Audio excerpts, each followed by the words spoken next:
many people know, making and keeping friends as grown-ups can be surprisingly hard. We're busy, we're tired, and let's face it, most of our socializing these days happens in carpool lines or while chasing someone with a juice box. For a lot of us, we find our adult friends through our children, and that's exactly how I met Sarah Goodman Confino, when our kids were in preschool almost 7 years ago at this point, and my daughter Gabby confidently informed me that she was going to marry little Jacob C. And when you're in a Jewish preschool, you have to make sure you figure out which Jacob it is. So when I heard Sarah would be presenting at the book festival today, I immediately got in touch with Mayor Judd and asked, can I please introduce this panel? Because how often do you get to introduce your friend, your favorite author, and your maybe someday in-law all in one person? Sarah is the best-selling author of several witty and heartfelt novels that explore the complexities of family, identity, and the sometimes hilariously awkward path to self-discovery. Her debut, For the Love of Friends, put her on the map as a fresh new voice in contemporary fiction. She followed that success with She's Up to No Good and Don't Forget to Write, a charming and poignant book, a look at a young woman finding her voice. And her latest release, Behind Every Good Man, is a smart, funny, and emotionally resonant story about relationships, ambition, and the realities of being a political spouse. As someone who put her own political aspirations on hold to support someone else's campaign trail dreams, I felt every word of this book, and I may have cried just a little when I saw my name in the acknowledgments, because that's what friends do. We show up, we cheer each other on, and apparently we become footnotes in each other's literary legacies. Sarah's writing is filled with humor, heart, and characters who feel like family. The good kind, the slightly dysfunctional kind, and the kind you call when your in-laws are coming over. She reminds us that the stories we tell and the ones we live can be equal parts complicated and beautiful. So it's my absolute joy, and totally not just because our kids might share a wedding someday, to introduce my friend, Sarah Goodman Confino. And from one sharp, funny, and heartfelt storyteller to another, we now turn the page to welcome a beloved voice in both fiction and pop culture, Linda Holmes. If you've ever turned on NPR, gotten delightfully lost in a pop culture rabbit hole, or finished a novel and immediately wanted to hug it, you've probably already been touched by the magic of our next author, Linda Holmes. A longtime host of NPR's Pop Culture Happy Hour, Linda has the rare gift of making you feel smarter, happier, and just a little more seen. Whether she's unpacking the emotional arc of a sitcom character or crafting her own unforgettable fiction, her latest novel, Back After This, is a beautifully layered story about second chances, at love, at identity, and at writing your own chapter when life doesn't quite follow the script. Whether you fell for her in Evie Drake Starts Over, Flying Solo, or through one of her perfectly pitched podcast conversations, you know you're in good hands when Linda's telling the story. And now to lead this afternoon's conversation, a woman who knows her way around a love story, a ghost, and a perfectly timed plot twist, I have the pleasure of welcoming Sarah Adler as our moderator. Sarah is the author of Mrs. Nash's Ashes, a quirky and touching road trip romance that proves love and luggage can transcend generations. Her latest novel, Happy Medium, brings us a psychic with questionable boundaries, a ghost with unresolved issues, and a slow burn romance that will charm you right into the great beyond. With heart, humor, and just enough hauntings, Sarah's books are the kind you'll stay up way too late reading and then immediately lend to your best friend. So please join me in welcoming the brilliant, big-hearted, and slightly ghost-obsessed moderator, Sarah Adler. And thank you all for being here at the Gaithersburg Book Festival, where stories come to life and book lovers unite. Don't forget to buy all of their books from the book tent, and let's give it up for this incredible trio of talent.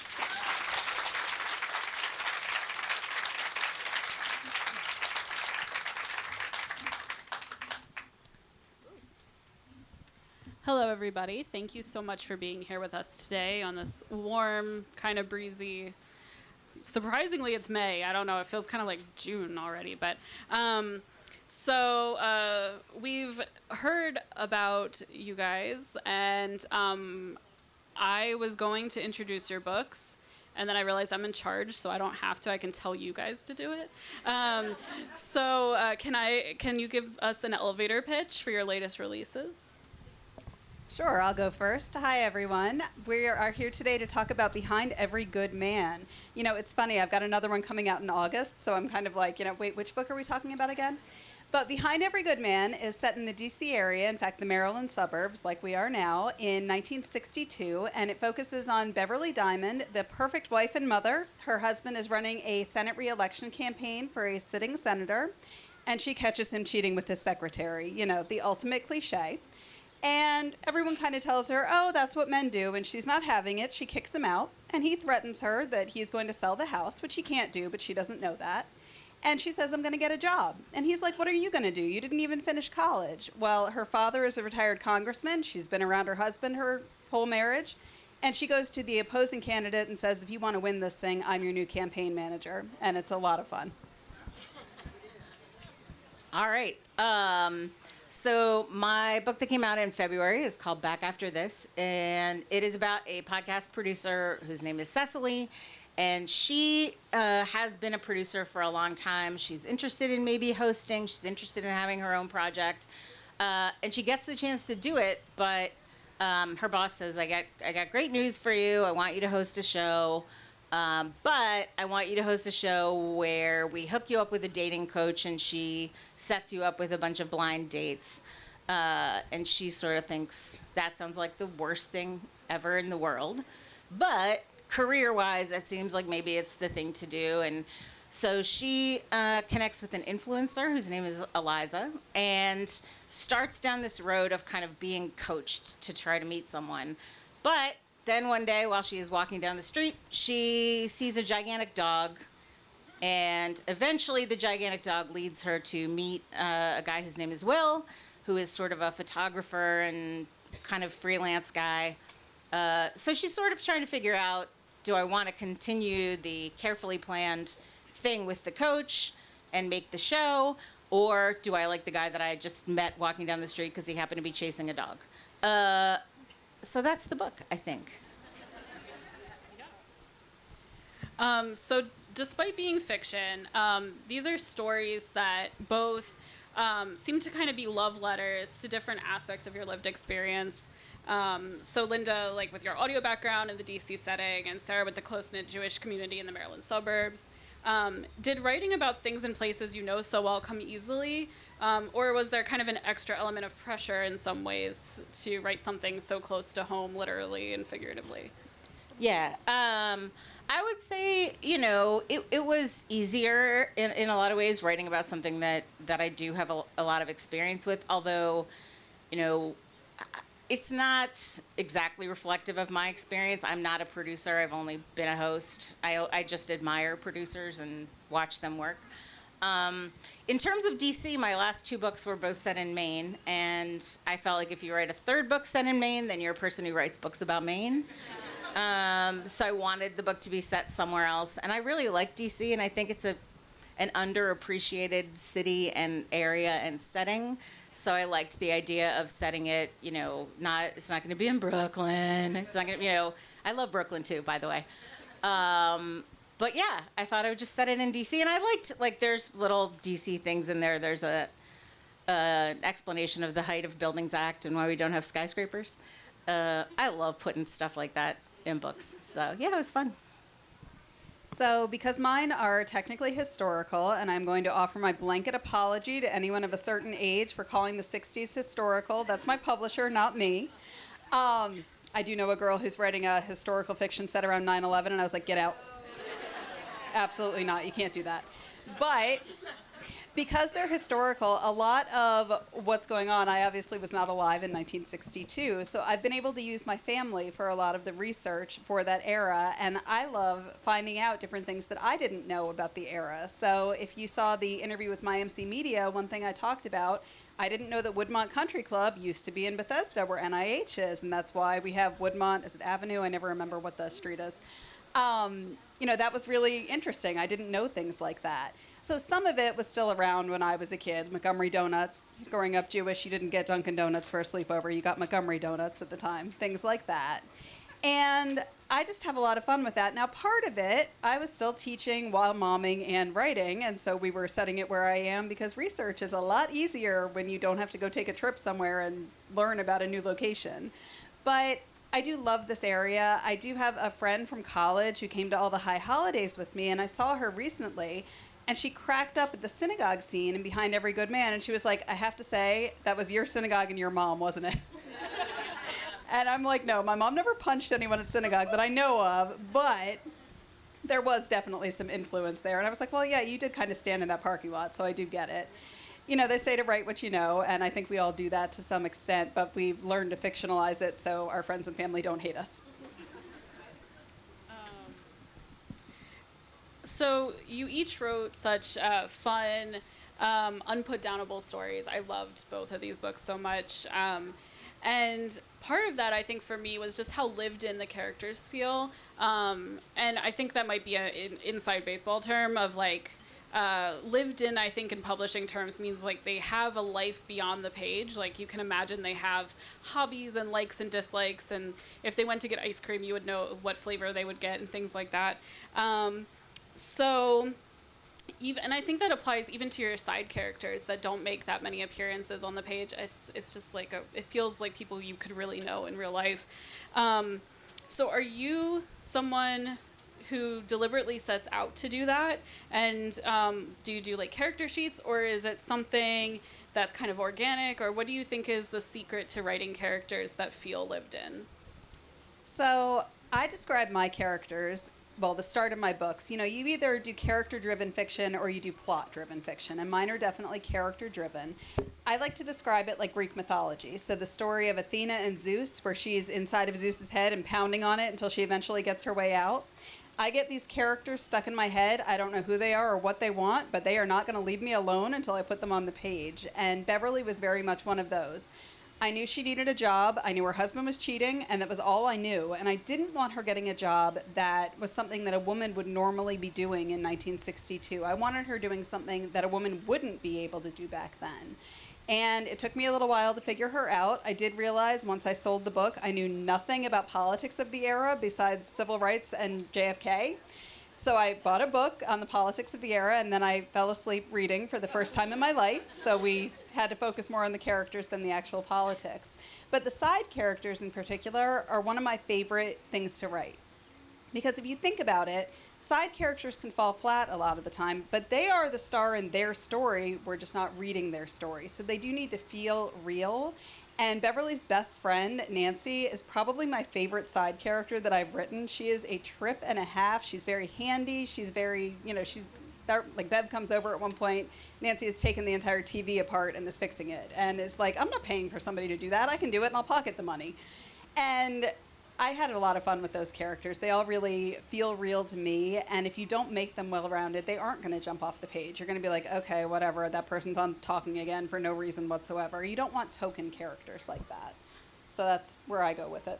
Yeah, I would say similar, and I think for me the most important thing, if you're thinking about the book, if you're thinking about the story that you're telling and your main character, the trick is to do exactly this, where they are interesting enough to have their own book if you wanted to write it, right? That's the trick.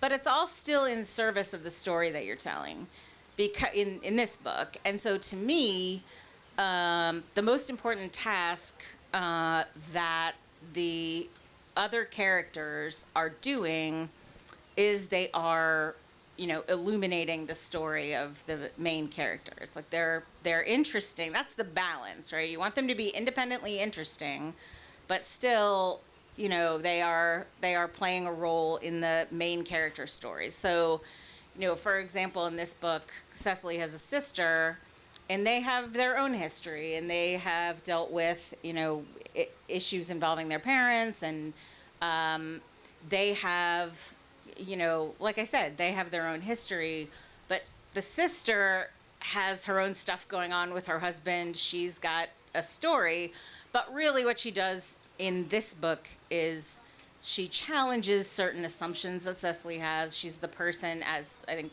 siblings often are, she's the person who loves you but also says, what are you doing? So yeah, they're independently interesting, but they're still there for the purpose of your story, you know. Yeah, I think that's a great way to explain it. During one of the first writing workshops I ever did, the head of the workshop told me, you have this knack for creating side characters who are just the wildest, weirdest people I've ever heard of, and they're only there for a page and then we never hear about them again. And I still don't know if that was criticism or praise. But I do love a secondary character with like a big personality.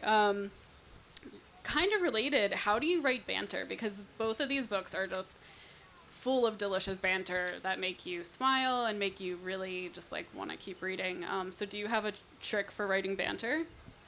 I don't want to take away from the spontaneity of banter, but one thing that I will tell you is that if a funny thing comes into my head, I will just make a note in my phone.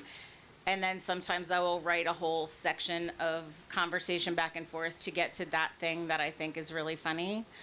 And I have a couple that like I didn't get into this book that I'm still hanging on to because I still like them and I still think they're funny. So a lot of times it's just what is funny in my ear, and I think that you get better at this if you happen to be a person who reads or listens to or watches things that have a lot of great banter. Like I've always been like a rom-com person, but also some of the really dense dialogue on television and film has always kind of been my favorite. So I don't know that there's a trick to it for me other than it has to be like aiming at something that I think is funny, as opposed to just, there were some scenes when I wrote my first book, there were some scenes that the editor was like, why is this here? And I'd be like, well, because like something eventually happens that I think is like kind of fun between these people. They're chatting. And she's like, okay, but, and so it has to be going, somewhere. I actually do the exact same thing with my phone. It's always as I'm falling asleep at night and, it wakes me up and I'm like, oh, that's great for a character to say. I did that last night for my next book, actually. They actually say that you're either really good at description or you're really good at dialogue. I'm not a description person. I know that about myself. My dialogue is where I thrive. I do tend to kind of say it out loud with my characters as I'm writing it. So if you walk by my office while I'm writing, I sound like a crazy person because I'm doing voices and being ridiculous, but that's part of it with flow. And I will say my number one pet peeve in writing is when characters say the other person's name 100 times in a conversation. I've been married for going on 11 years. I think I've said my husband's name to his face like 6 times. Like, you don't use names that often. I don't know why that drives me up a wall. This was very big on like teen soaps of the 90s. Like this was a Dawson's Creek thing and a 90210 thing, and they're constantly calling each other by their names, and it's who does I will put this? a book down over that. Yeah. Like, I actually will. No, the same is with dialogue tags. Yeah. So I taught journalism for 21 years, and one of the big rules that I always did, I got this from my high school journalism teacher, you can only use said or added. And it's true. Anything else really takes away from, it takes you out of what you're reading. So you see a lot of younger writers in particular, or less skilled ones, who were like, she screamed, exclaimed, cried, all this stuff. And it's like, please don't do that, ever. For me, the secret to banter is eavesdropping a lot at coffee shops to get kind of the pacing of conversation. Something else I loved about these books is, even though I think they really center the story of a woman who is really relatable and interesting, they do have really charming love interests, which, as a romance person, I'm sorry, I'm always drawn to the romance part of the plot. In fact, I actually chose Will as my latest book boyfriend when I was interviewed on a podcast recently. They were like, who's your latest book boyfriend? And I was like, I just read the best one.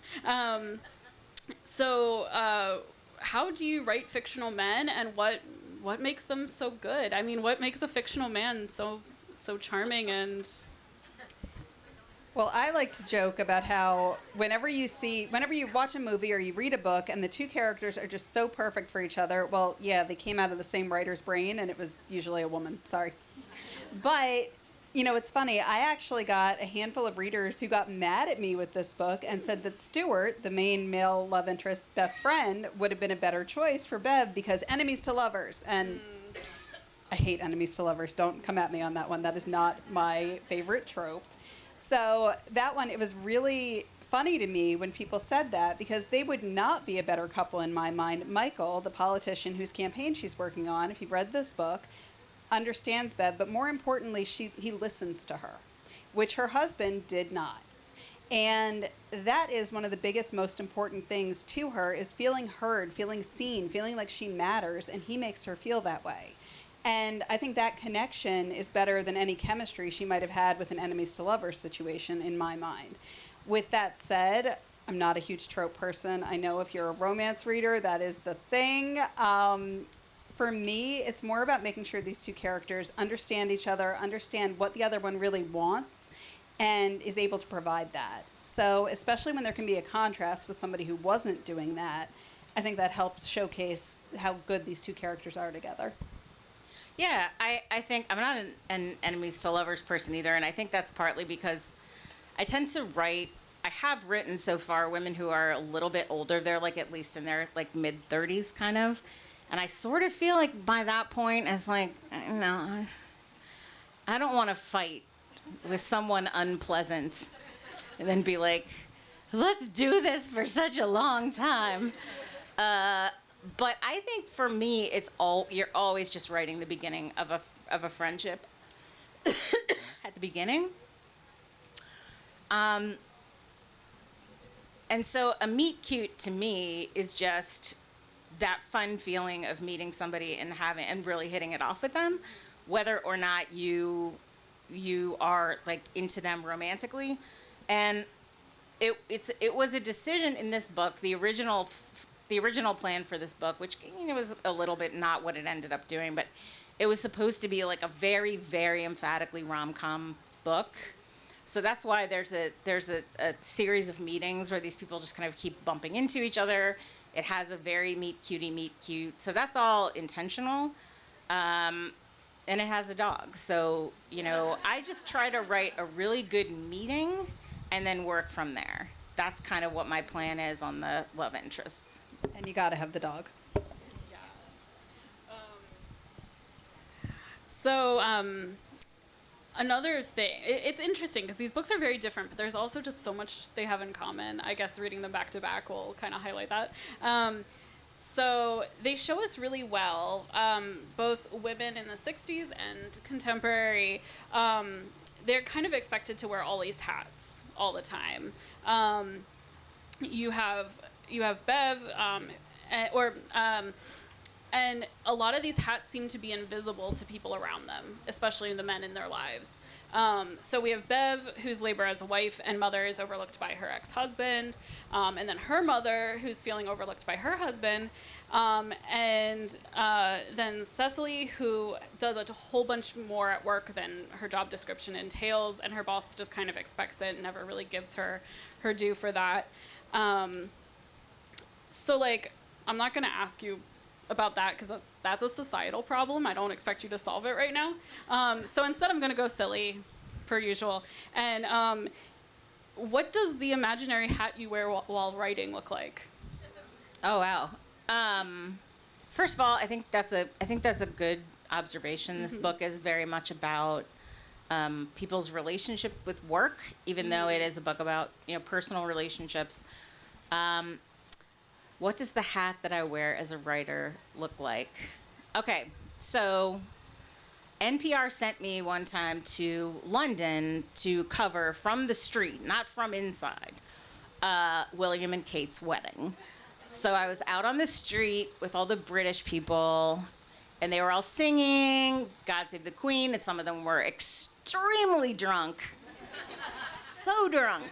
And it was like 8:30 in the morning.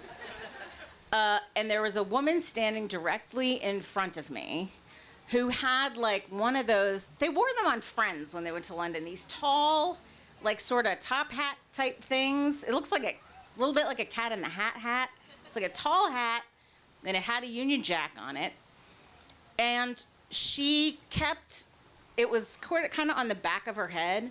So every time she would swivel her head, she would whack me in the face. And I think what that hat said to me was, I take up my space unapologetically. I will whap you in the face with my hat.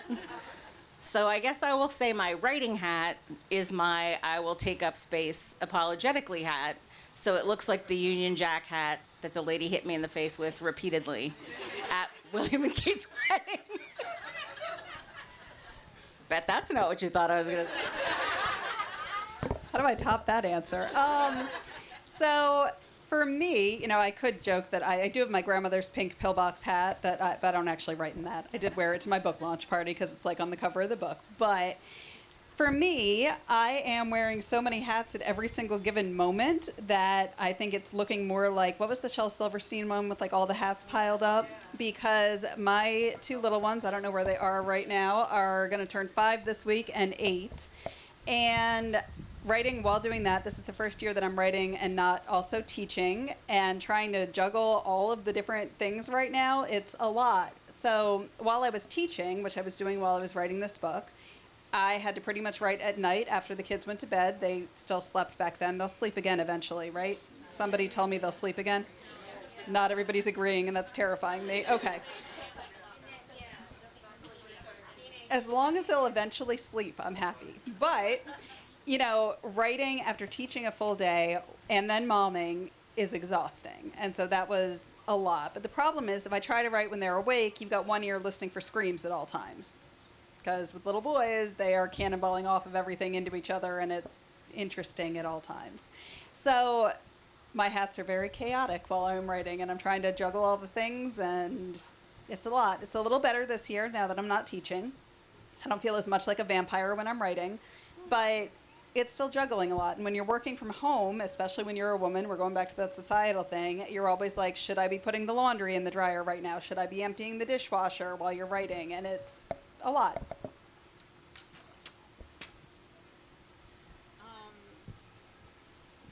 Yeah, so these are books about women trying to kind of balance work and their personal lives. And I think they're happily ever afters, because I think they both, even though these aren't necessarily romance books, they both get happily ever afters that kind of suit them and their time period. But do you guys feel like your main characters come out of this with a sense of balance, or is it just kind of the embracing that it's never going to be balanced? I think Bev does find a sense of balance. Now, Bev is kind of Superwoman in a lot of ways with some of that, but she doesn't continue on the campaign. She finds something else, I'm not going to spoil exactly what she does wind up doing, that lets her still be a mother and be present for her kids.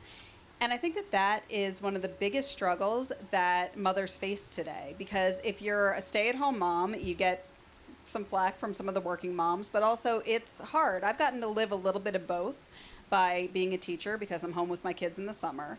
And it's really hard. I don't know that I could do that full time. With that said, the 40-hour work week was designed with the idea that somebody else was taking care of your children and doing the cooking and the cleaning. So when you're trying to do that while you're also a mom and then add a writing career on there, that balance is really hard. No matter what you're doing, you feel like you're not doing it right.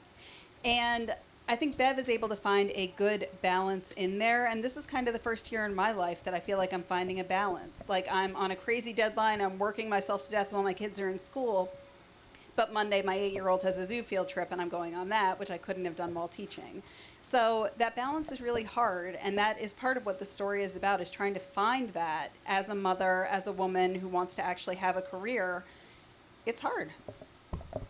Yeah, I think Cecily at the end of this book does find a much better sense of balance. And I think what she doesn't necessarily find is security, particularly work security. And that's because she works in media. And it's not the only industry where that would be a gigantic lie, but that would be a gigantic lie. And so it wasn't possible to really make it a situation where she, gets a perfect job at the end and she's going to have that job forever. I've been at NPR for 17 years. That's incredibly uncommon in media. And so she doesn't necessarily have security, which is often part of a kind of a happy ending for somebody. She just has a better ability to cope with the uncertainty of kind of the job and the industry that she's chosen and that she loves. And then, so sort of relating back to that, the line between women's fiction and romance is kind of ever-changing, kind of very thin. I mean, do you personally think it's even worth drawing? What do you think is kind of the benefit to keeping them separate or together, and where do you think your work generally sits in that spectrum? Well, women's fiction is a weird term because all fiction is women's fiction, not only because it's everything is for everyone and all that stuff, but also because like the buyers of most fiction are women, including not things that are considered women's fiction. So like as a term, it's kind of weird, and I don't like love it, but I understand sort of what it's for, because romance has been such an important place for women writers and women readers to explore stories about women's lives, particularly their interior and personal lives. Romance has been an incredibly important space for that to happen. However, not every story about a woman's personal life is going to be a romance. And sometimes there's going to be a romance and there's going to be a lot of other stuff. And so for some people, if there's a romance, but the romance is kind of one of, 3 things you're following in this person's life, that's not a romance to some people. So I think it's useful in the sense, like, I never want to tell readers how to read books or what to call them. I mean, don't read them by, like, stealing them. But, like, other than that, how to classify it. If you like calling a book a romance and somebody else doesn't, that's fine. It is not something we need to settle on. I think some people consider my books to be romance and some people don't, and that's fine. I don't know. For someone who is a total rule follower in regular life, I totally don't go for the genre titles with any of that. I know that I am more categorized officially as women's fiction with a romance angle in it. So one of my author friends started a group, Jewish Women Talk About Romance Books, and I'm one of the founding authors. She's my extrovert friend. She keeps signing me up for things, and she's like, oh, you're a member of this now. I'm like, cool, do I have to do anything? And it's funny, when she did that, I was like, I don't write romance. Am I allowed to be here? And she was like, you're close enough, it's fine. So there are a lot of blurred lines in those categories. With that said, I'm not much of a romance reader. You're kind of my exception with a lot of this. And part of that is a lot of romance authors, the thing that drives me the most insane is when a character doesn't grow or change throughout the course of the book. She just finds a man, and I'm sorry, that's not going to fix your problem. Like, this relationship's going to end the same way as the last one if you don't do the work. That drives me up a wall. With that said, women's fiction, again, why isn't that just fiction? Like, yes, it's focusing on the growth of a woman's life, but it tells men, hey, you shouldn't read this. And I would argue that's not how this should work. So I don't love using the titles, but we kind of have to sell our books to publishers and all of that. They want to know how we're categorized. So I basically do what everyone tells me with that and hope for the best. Okay.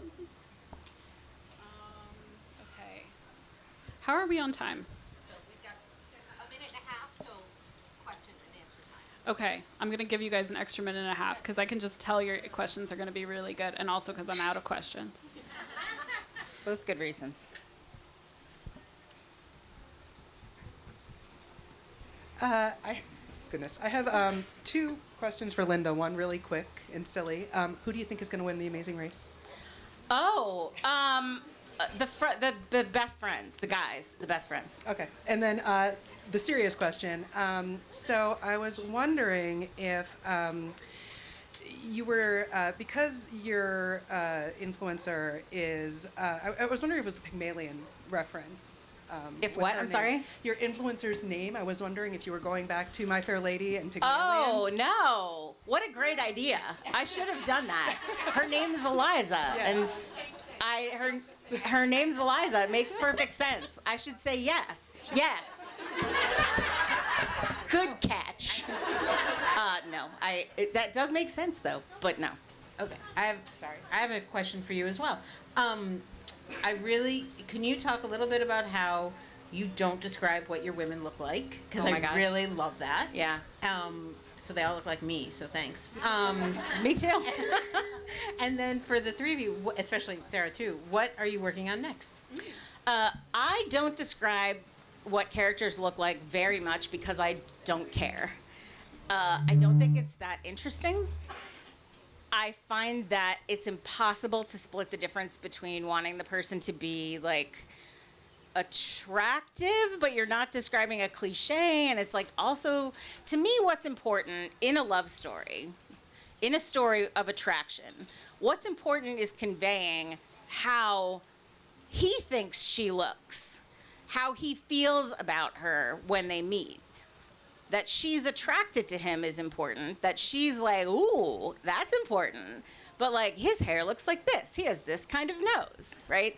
That is not that interesting to me. Also, I find it incredibly difficult to do in a way that is not cliched. So therefore, at some point,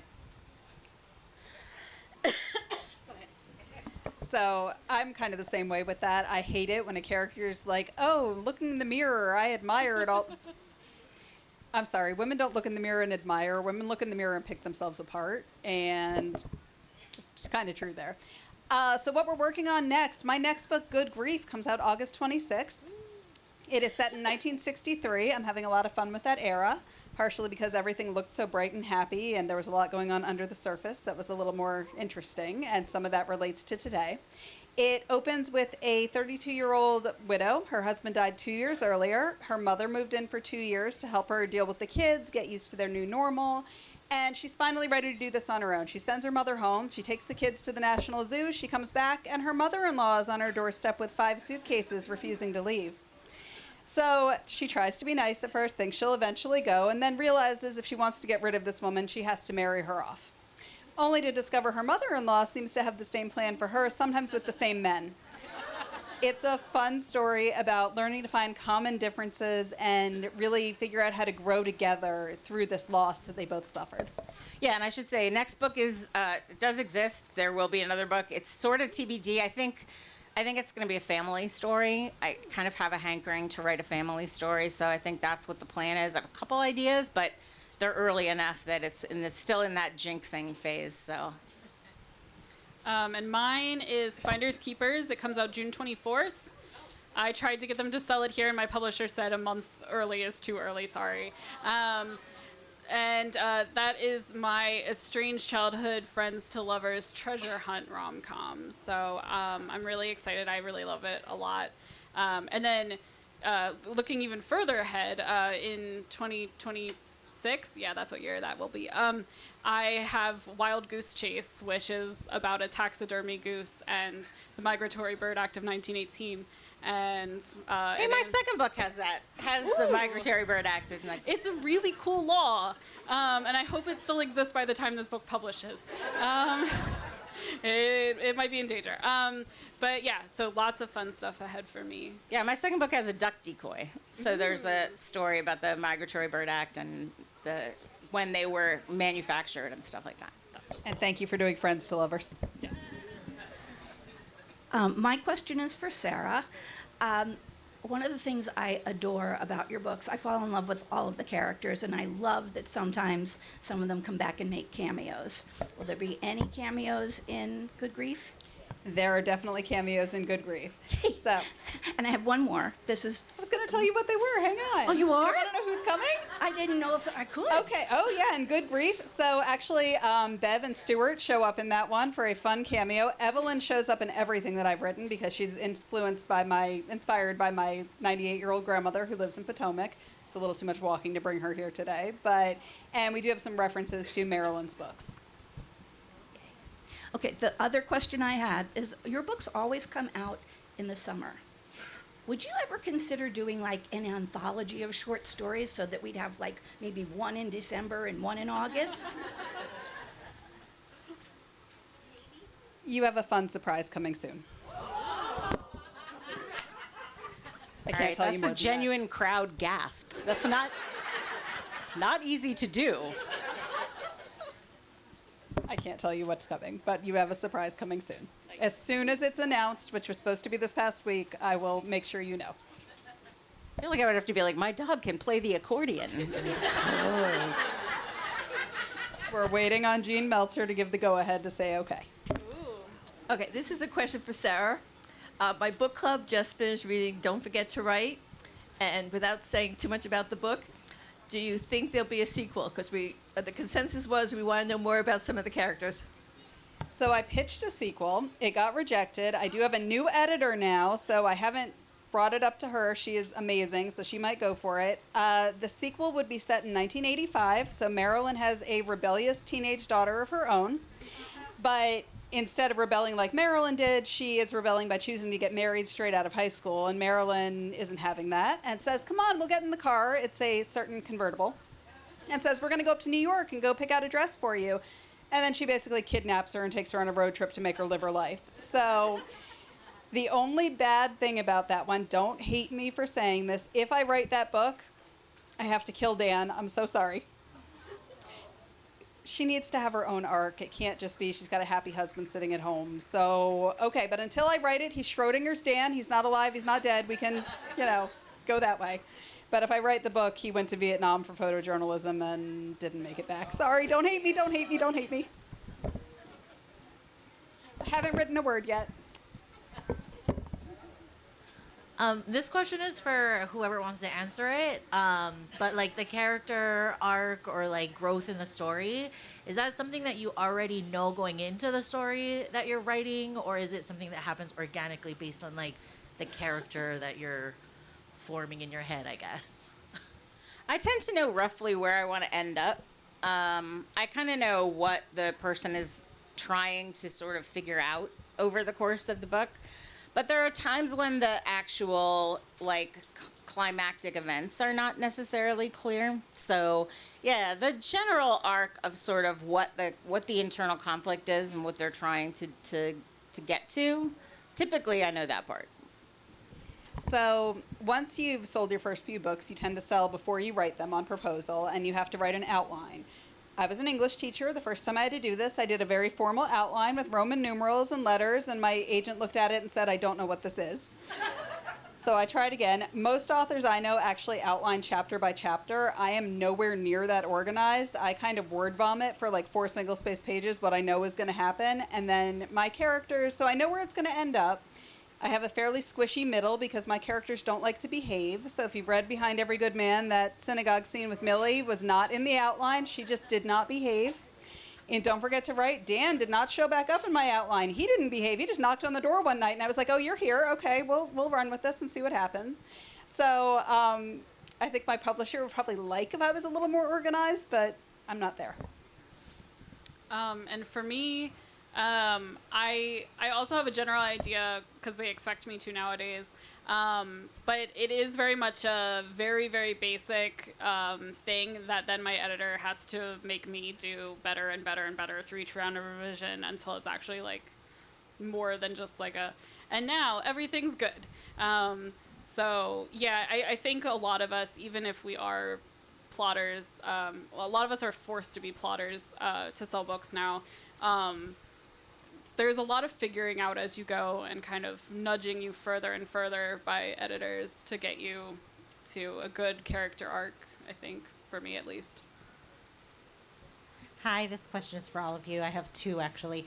One would be, what would you say is the hardest or least favorite part of the publishing and writing process for you? And the other would be, who are some of your favorite authors? All right. Once you've actually gotten an agent, you found a publisher, because finding an agent is terrible. So if you're just starting out, that is the worst part of it. I hate the editing process with a passion. I want it to be like Romancing the Stone, where you finish writing, you throw the glass, you go off to Cartagena to rescue your sister. I don't want to sit there and revise and do all of that. There's a meme about write the book you want to read because you're going to have to read it 100 times. And it's true. By the time I'm done editing, I want to throw my laptop out the window. I'm like, I'm done with this. Let me write the next thing. I'm over it. So that is my least favorite part, but I know that's not everybody's least favorite part. Yeah, my least favorite part is where you're trying to... My least favorite part is the part where I'm trying to convince myself that it's a good enough idea to pursue. Because that's a really difficult... Because part of me thinks, if you're not super confident that you love the idea, it's not the right idea. The other part of me thinks I'm never going to be completely confident about the idea. So that is always that's a really hard moment for me when the concept of the book is is there, but I know that I need to actually write some of it to figure it out more, and I'm trying to figure out whether it's a good enough idea to pursue. I find that really, really difficult. In terms of favorite writers, oh boy, I'm gonna flake out. I'm only thinking about like books that I read, that I'm reading like right now. I just read a book that's coming out this summer by Kashana Cauley called The Payback, which is about a group of women who decide to pull off a heist against the people who are collecting student loans. It's very good. And then I just did a book event with Alana Bennett for her book, The Education of Kia Greer, which is about a reality TV family with lots of sisters. It's not the Kardashians, but she was watching the Kardashians when she started writing it. It's really insightful, really smart about this young woman. It's a YA book, but like very suitable for anyone. Very smart book about this young woman who's kind of trying to figure out, is this the path that I want to be on of spin-offs and product launches, or do I want something else? So there's a couple books I've liked recently. Favorite authors. My head is mush. Well, it's funny. With me, if I don't know if a book idea is good, I ask my mom. Mom, give a wave. She's mean. She won't lie to me if she doesn't like it. And my best friend, Jen, give a wave over there. Good Grief is dedicated to her. We've been best friends for going on 30 years now. So if they say it's good, it's good. They're not going to lie to me. I know they're not going to steer me wrong. Favorite authors. Despite writing happy little like love stories, I am a Stephen King junkie. Me too. I've read everything of his. Have you read Joe Hill, his son? I have not. Yes. Oh, okay. But I have not read everything of Stephen King's because I don't have that much time. But I have read lots and lots and lots. Yes. So his son, Joe Hill, has become one of my favorites. His other son doesn't really do it for me, but that's no knock on him. He's just not my jam.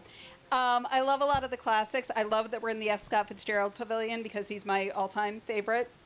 I joked I was going to bring my shirt that I wore to the Gatsby movie that said, "I want to, F. Scott Fitzgerald." I was on a date with my then boyfriend. He still married me. Nick, you can give a wave on that one. So, it wasn't that bad. But Jane Austen, although I'm the weirdo who prefers Sense and Sensibility to Pride and Prejudice, it's got a little more meat to it. It's a little darker. It's a little heavier. I love that one. Taylor Jenkins Reid, of course, I adore her, and she actually read my second novel, She's Up to No Good, and posted about it, which was like the highlight of my life. I'm still fangirling over that one. I have loved your books. So, got a lot of favorites here. My least favorite part of the whole process is when I have to actually explain to my agent and publisher what I'm thinking about doing. Because one time they just let me go based on a joke title and a paragraph description, and I think they learned their lesson. And now they demand like 10 pages of summary before they okay things.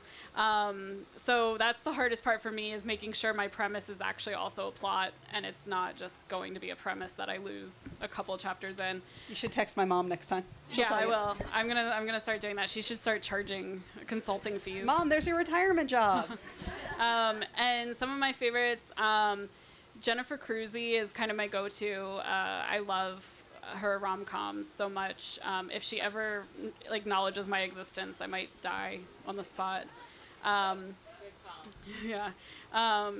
And Immortals. I really love A Gentleman in Moscow. He liked a post I did one time. I was so excited. He name searches. So if you ever post about him, even if you don't tag him, he'll find it. He liked my post on Instagram where I called one of his books a heckin' chonker. But apparently... Wait, you mean I'm not special? Oh my God, I'm going to go cry. I'm sorry. No, for you it was special. Okay. For you it meant a lot to him, and he sought it out because he loves you. And Lily King, Jessica Anthony, Enter the Aardvark is weird, and I love it so much. When I'm kind of in a rut, I tend to turn to lit fic. But, I mean, rom-coms, historical romance is kind of my happiest place.